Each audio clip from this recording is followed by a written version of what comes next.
வணக்கம் குழந்தைகளே. இன்று நாம் ஒரு தைரியமான தாவிப்பூச்சி கோபுவின் பயணத்தை பற்றி கேட்கப் போறோம். அவனுக்கு அவன் நண்பன் கவி தவளையுடன் ஒரு பெரிய சவாலை எதிர்கொள்ள வேண்டும் என்கிற எண்ணம் வந்தது. இந்த பயணம் அவனுக்கு தைரியம் என்ன என்பதை கற்றுத்தரும்.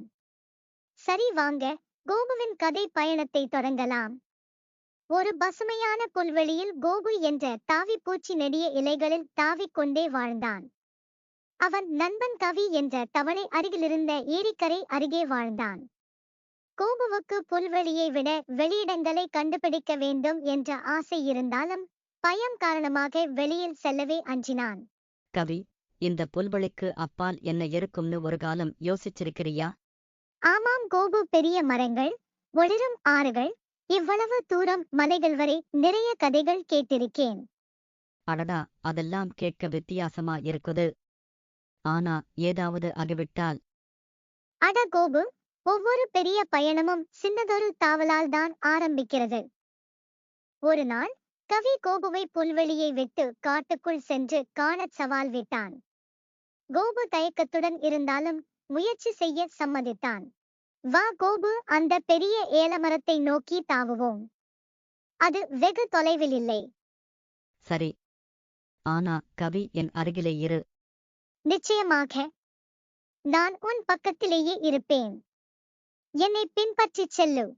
காட்டின் எல்லையை அடைந்தபோது அவர்கள் ஒரு பெரிய ஒளிரும் ஆற்றைக் கண்டனர்.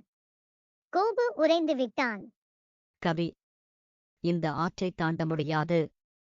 இதைப் பாரு, என்னால் முடியாது.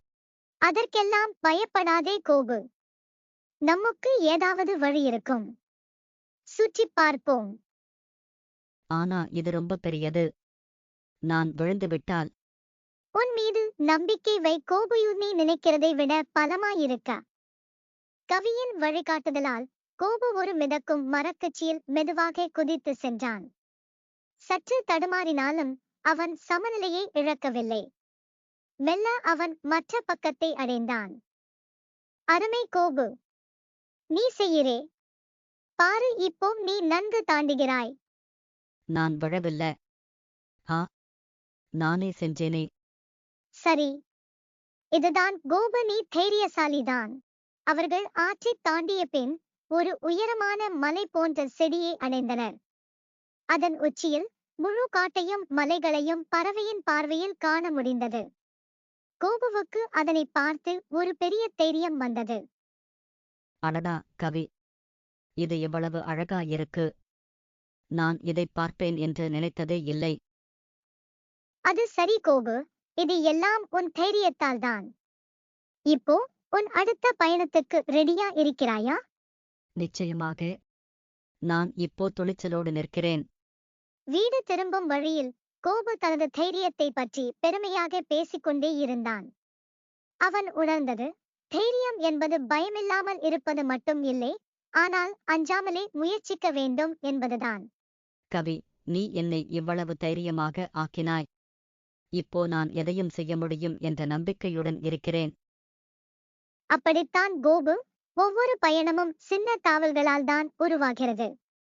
இப்போ அடுத்ததை திட்டம் போடலாம். துணிச்சல் என்பது நீங்கள் பயப்படாமல் இருப்பதல்ல, பயந்திருந்தாலும் அதை தாண்டி முன்னேறுவதுதான் உண்மையான தைரியம்.